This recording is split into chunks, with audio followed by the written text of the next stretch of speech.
So it seems that we finally got ourselves a new mic. Hopefully the audio will stop being a problem. So guys, in this video I want to share with you 10 fragrances that were definitely not love at first sniff for me, and this is just to show you that even if you don't appreciate a fragrance or certain fragrances when you first try them, that doesn't mean that you will not appreciate them in the future. Hi everyone, I am Jolima from Scented Moments channel, where I help you to discover the wonderful world of perfumery.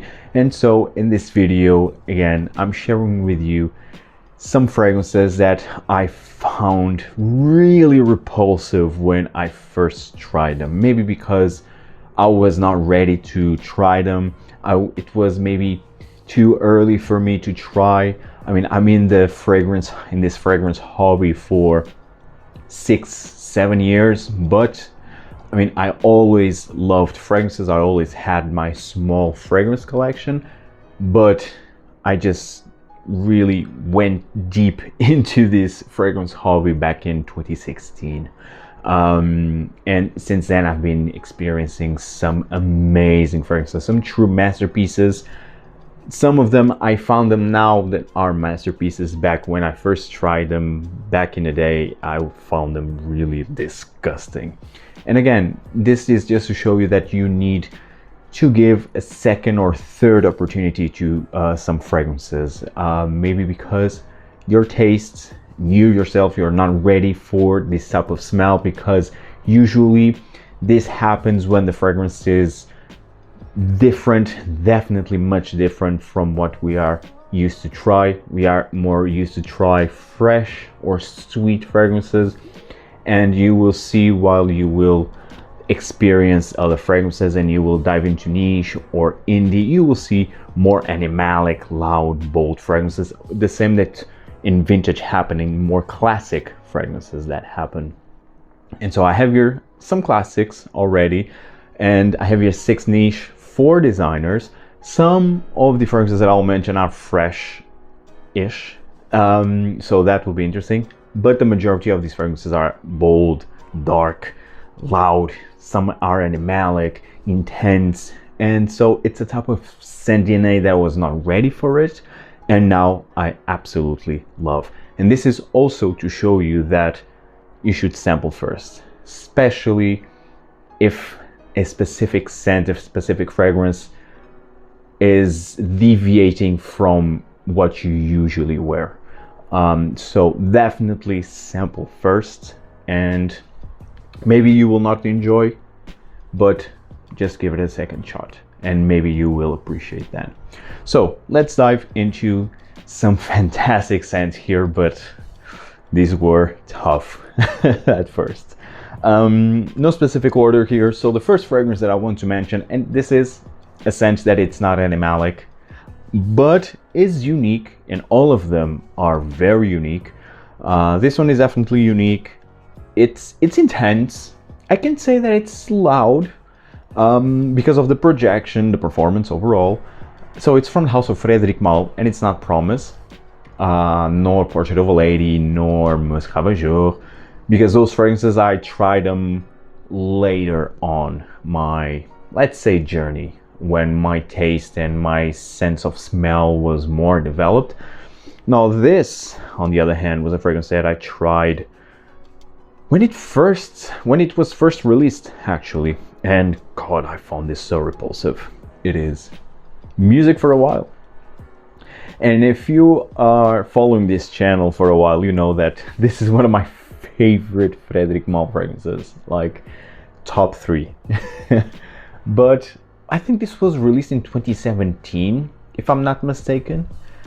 And back then, wow, I just tried this fragrance because I was curious, but I really did not appreciate this. So this has a very sweet, realistic, juicy pineapple accord. It's really that realistic, with the most smooth, sharp, in a good way, lavender. It's, imagine like the lavender that it's used in Beau de Jour by Tom Ford. It's an amazing lavender note in here.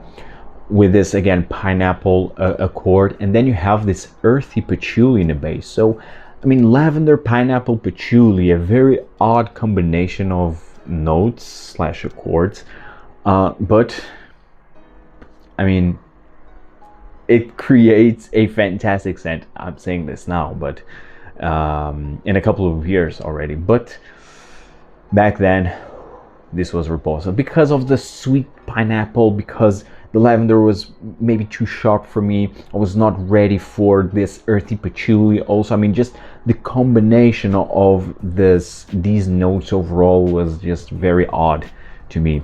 And this is a very intense scent. I mean, the performance is fantastic, and it lasts. It leaves a great sillage, so it's really a big performer type of scent. But again, this is the type of scent that I did not like. But then I sampled it. I think it was from Nose Paris, which is a website that I really love, from France. And there was a sample of Music for a While there, because they send, when you purchase a fragrance, they will send you some samples, a sample bag that you can pick actually, and you can choose your fragrances. And I chose, again, Music for a While just to try, you know, just to see if I would still hate it or not. The end result was wow. What I missed here, it's fantastic. And I ended up with a full bottle later. It's great. I mean, it's a fantastic scent. It's a masterpiece in my opinion. It's the best pineapple note or accord in a fragrance, the best. And so I really advise you to check this one out, but don't buy it unless you love pineapple, you love lavender, you love patchouli all at once. But I really advise you just to sample this or go to try on your local store. If they carry Frederic Malle, just go and try for yourself first. Fantastic scent. It's Music for a While by Frederic Malle, but it was a tough love. Next fragrance, it's from the house of Ramon Monegal, and this is from the Don't Touch My Oud collection. And actually, I rarely talk about this fragrance, but I really do like it now. Back then, this was very tough. It is Ocean Oud. What a beautiful perfume. So again, if you know my tastes by now, you know that I absolutely love Soul of Oud. I love also a lot Alhambra Oud, which is a rose oud combination, my favorite rose oud combination. And this Ocean Oud, like the name implies, is a salty, seaweedy oud. Now, it's weird. This is weird because it has also some cypress in here. Because this has this natural oud, very resinous, a bit funky, dark, smoky oud with this salty, slightly aquatic, seaweedy accord with some dry cypress in here. It's very interesting, a great concept, but I mean, this can smell like old man's breath. And I already talked about this scent, and that's the description, best description that I can give you. It's old man's breath.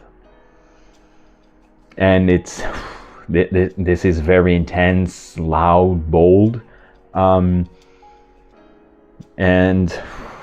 it's a bit funky, but yeah, but it's a great perfume. Like, now I do appreciate it, because now I appreciate oud. I love oud. Oud is one of my favorite notes. The funkiest, the best, it's the better.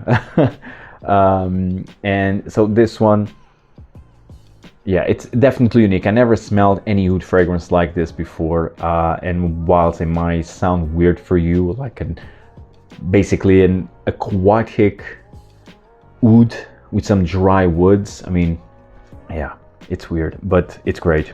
And it has, the oud here comes across has a natural smelling oud, so that's why for me this is well put together. It's a great perfume. This collection overall, I mean, in terms of oud in the niche realm of things, it's probably the best collection of ouds that you will find.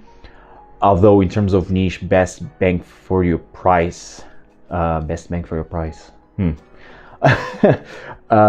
definitely the best fragrance in terms of price and quality is from Rania J, and that's Oud Sam.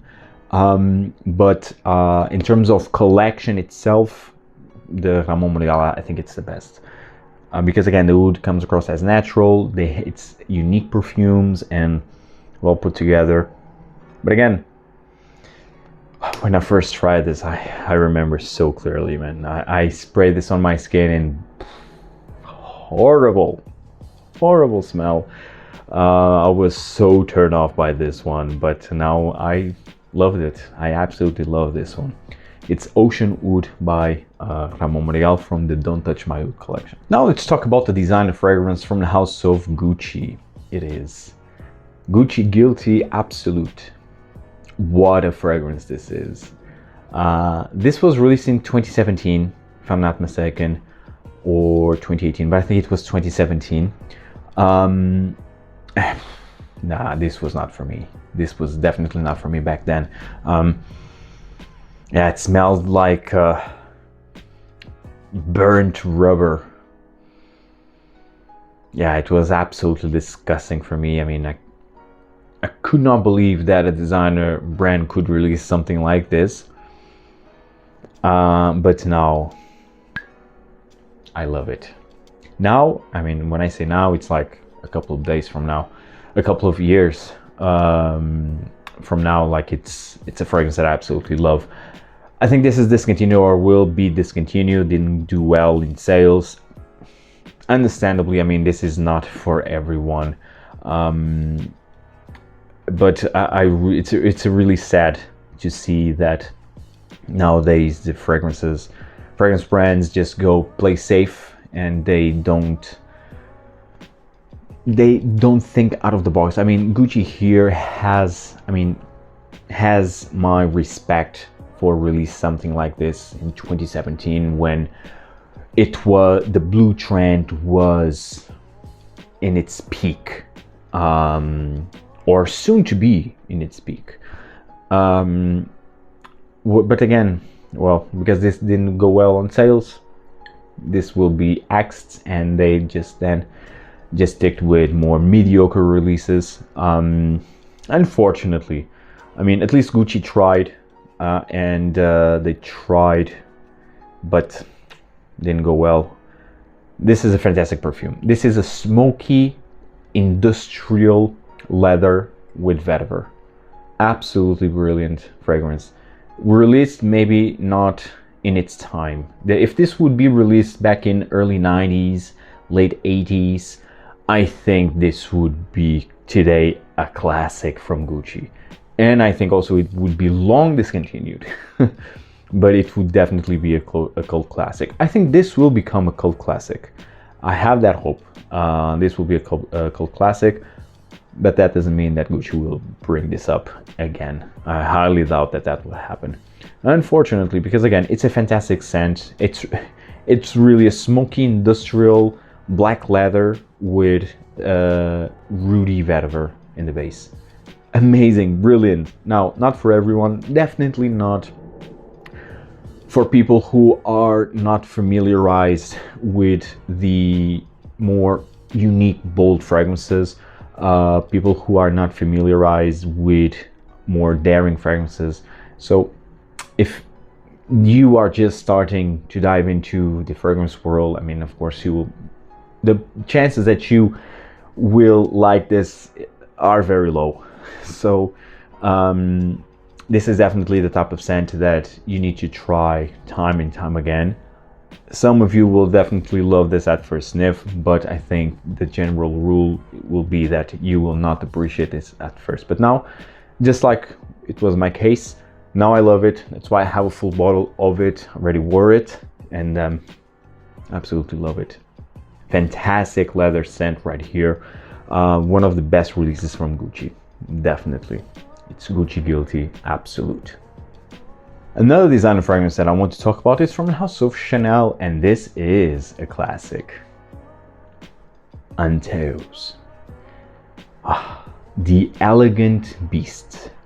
Although this is a tacky way to describe such a classic scent, but I think it's the best way to describe it.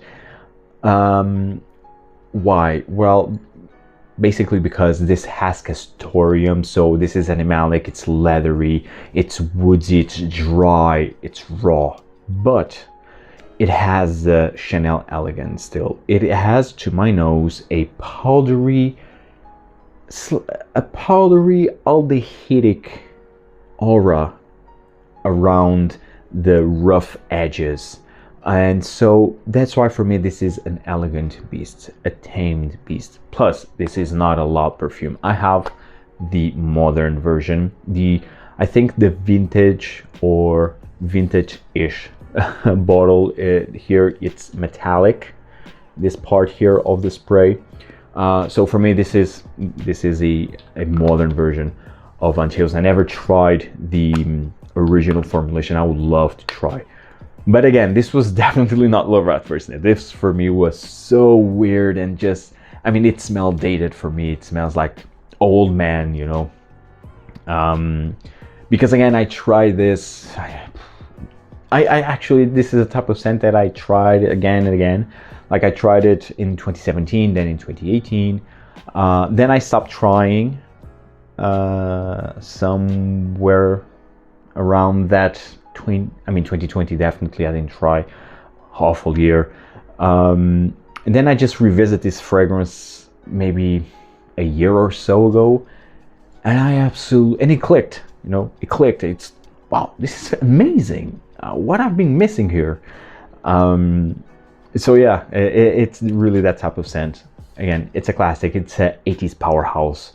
I would love that Chanel would release like an eau de parfum and a parfum version of Antaeus, like a limited edition, you know. But I mean, that will not happen. I mean, I think it's more likely that Chanel would discontinue Antaeus than actually investing in a higher concentration of this fragrance. Unfortunately, well, it's the times that we are living in, but this is a brilliant perfume. Oh man, this is so good. It's masculine. It's really 80s masculine scent, but elegant, quite elegant at the same time. It's a wonderful perfume. This is dry, woodsy, leathery, and animalic, with some, again, this powdery aldehydes, ever so slight powdery aldehydes that are like taming the beast of this fragrance. It's a stunning perfume. Again, not a fragrance that you might appreciate at first sniff. Definitely not for me, but now I absolutely love it. Give it a try. Maybe you already tried this one, you did not like. I mean, just the bottle itself, it's so iconic. But even if you didn't like this fragrance, try again. Seriously, it's a brilliant scent right here. Antaeus from Chanel. Next fragrance, it's a niche fragrance from the house of Profumum Roma, and it's a fresh scent, Acqua di Sale. And this is a scent that it's a staple for me for the summertime. This is my signature scent fragrance for the summertime. I can't see myself without Acqua di Sale, but that was not always the case. When I first tried this fragrance, wow, I found Acqua di Sale repulsive because of the aquatic, seaweedy accord, because this literally smells like you fill this bottle with ocean water. Literally. It's that realistic, and for me it's the best aquatic scent out there. But when I first tried this fragrance, I was like, oh my god, like the saltiness, it's so intense, it's just too much. I can't handle this. But then I tried again, and here we are. Man, I absolutely love this. Acqua di Sale, it's really one of the best fragrances from Profumum Roma for me. I mean, it's have so many great memories attached with this fragrance, but again, it was not a scent that I liked at first. And this, I think this happened with me with aquatics in general. I mean, I was not a big fan of aquatics at the beginning because of the salty nature of them. Some of them were very synthetic. This doesn't come across as synthetic for me. I think this really has a natural feel into it, very smooth and very sensual. I really love the sillage of this perfume because it smells like your skin, it's dry and salty, like when you are leaving the beach at the end of the day, and your skin, it's a bit irritated but very salty. So it's really how the sillage smells of Acqua di Sale. It's amazing. For me, it's very sensual, but that was not always the case. But now I absolutely love this. The best aquatic scent in the game, in my opinion. Acqua di Sale by Profumum Roma. Next fragrance, this is a designer from the house of Hermès, very popular one. Terre d'Hermès Dior de Toilette. And quite frankly, the old Terre d'Hermès line was, sorry for that, was very hard to appreciate, but especially Dior de Toilette. Dior de Toilette, for me, this smell like an old man's perfume. And I tried this one much before I started to really collect or to have a big collection. And it was very hard to appreciate this one because I already had a friend of mine who loved this fragrance. And back in university days, this fragrance was released in 2006. I went into law school between the years of 2009 and 2013. So back in that time, I already had a friend of mine who was just rocking this one, and on him smelled amazing. But on me and on paper, I mean, wow, no, I just can't. That rooty, dirty orange with that fervor. I mean, what is that? What is that? How come this is pleasant? But again, on my friend, it smelled amazing. And then this, just someday, it clicked. Another fragrance that just clicked. I tried it again. I mean, years later, tried again, and I was like, what I've been missing. Although a fragrance that helped was the Eau Fraîche, Eau Très Fraîche, which is sadly discontinued. I love that fragrance right at first sniff. And then I tried this one again and just clicked. And it's amazing. It's a fantastic scent, a classic already, a gentlemanly, elegant perfume that it's signature scent worthy. And it's very popular. It was, back a few years ago, this was very popular in Portugal. I think nowadays it's not as popular, but still has its fans. It's a fantastic scent, in my opinion. Terre d'Hermès, again, already a classic. The Eau de Toilette. I have the Eau Très Fraîche, also have the Eau Givre, and I'm planning to add the Parfum. It's the only one that it's missing. Oh, well, no, you have also the Intense Vetiver, which I really don't care about. I mean, it's not intense. Definitely the vetiver there is not more heavy, it's not enhanced there. So, I mean, it's not part of the Terre d'Hermès, and I think it's a deviation of the Terre d'Hermès DNA, and it's simply not for me. But this one, amazing. Dirty orange with vetiver, some dry woods. Oh, it's fantastic. Absolutely love this one. Next fragrance, another designer from the house of Christian Dior. Dior Homme Intense. Dior Homme Intense. Now, not this version though, but I'm just referring to the Dior Homme Intense in general. Because Dior Homme Intense past with some reformulations, but the previous reformulation, it was with the previous bottle presentation, you didn't have the lettering here in front. It was just way too sweet and makeup-y for me, way too much. Actually, I love the Dior Homme, the original, the Parfum. It was love at first sniff. Also the Cologne, the Sport 2012.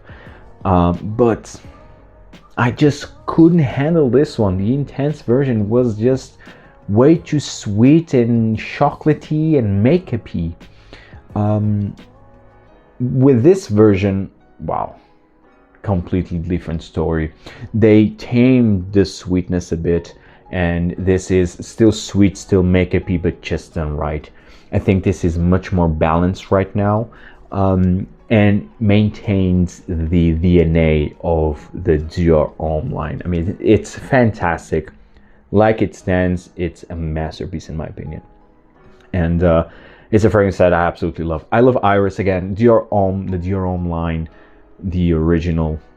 I'm counting just the original Dior Homme and the others, the other flankers. I mean, this line is fantastic. Arguably the best designer line nowadays, and this is simply outstanding. So elegant, so sensual. Iris, cacao, and bread seeds. Oh, so good, so good, so bit woodsy and pure sensuality, and the performance is fantastic. This is another Parfum concentration, and it's to die for, really. Now I absolutely love this. It's Dior Homme Intense. Next fragrance here is from House of Amouage, and now I just have 3 left, counting with this one that I'll mention from Amouage, and these are just niche fragrances. So from Amouage, this is actually this was the first fragrance released by Amouage. Gold Man. Gold Man, wow, released in the 80s, mid 80s, or not, now I'm not sure. Wow. Now this fragrance is intense, but it's very opulent and it's regal. Now here you have lots of jasmine, it's very indolic, and you have civet, so it's quite animalic, indolic. I mean, yeah, you have everything here to make this one a very hard love. Really hard fragrance to appreciate, but now I just can't see myself without this one. This is a reference for me in terms of Amouage. Everyone should at least try gold one time in their life, because it's really just the experience of it, just to see how was the first fragrance of Amouage, how it smelled like. And I think Gold Man was not the first name of this fragrance, but I don't recall the name, the original name of Gold Man. But this is fantastic. I mean, this is a stunning perfume. I need to be in the mood to wear this, but it's a beautiful, regal, animalic scent. Fantastic. And that's why I love Amouage, for their uniqueness, for their regal, complex, intense fragrances. Just love it. This is one of them. It's Amouage Gold Man. Next fragrance is from the house of Etat Libre d'Orange. Great house, very underrated, but this is definitely one of the most daring fragrances from their collection, and it's not Sécrétion Magnifique. It is Rien Intense Incense. Wow. I mean, just the color of the bottle suggests that this is a beast. I mean, I have Rien also. It's great and nice. All the heat is dry, bold scent, but this this just takes to another level. This is so loud, so intense, so full, and I mean, if you want to make a statement, yeah, here you have it. Aldehydes, incense, dry, woodsy, very smoky, bit powdery. Wow. Ooh. And animalic also. It has some animalic qualities, definitely. Like castoreum.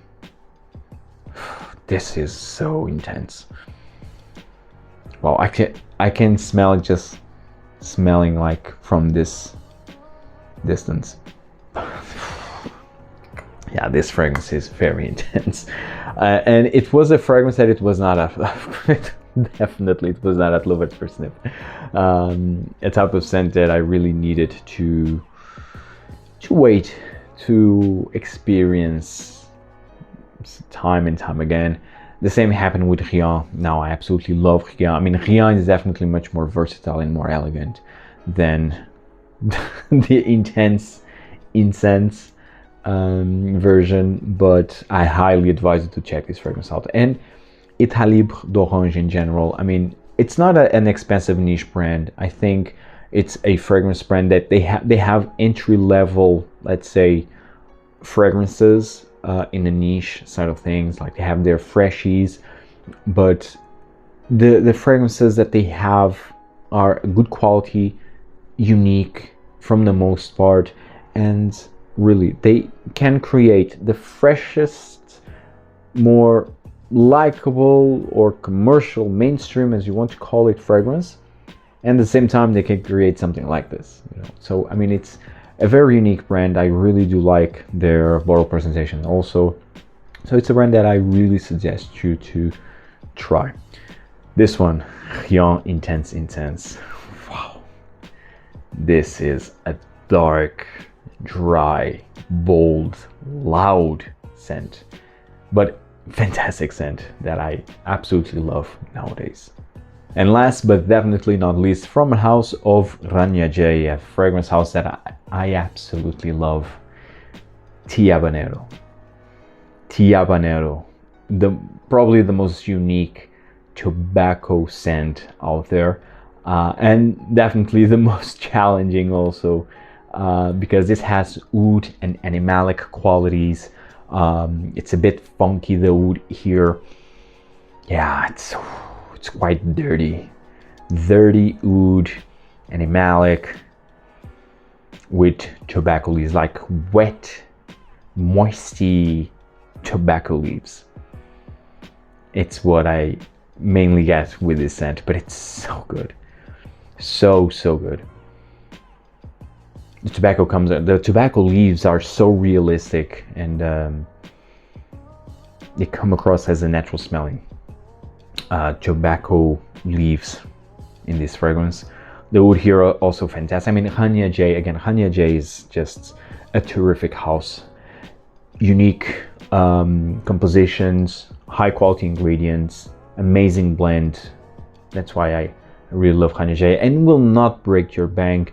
I mean, this is a 50 ml eau de parfum concentration. Retail price, it's around the 135 euros.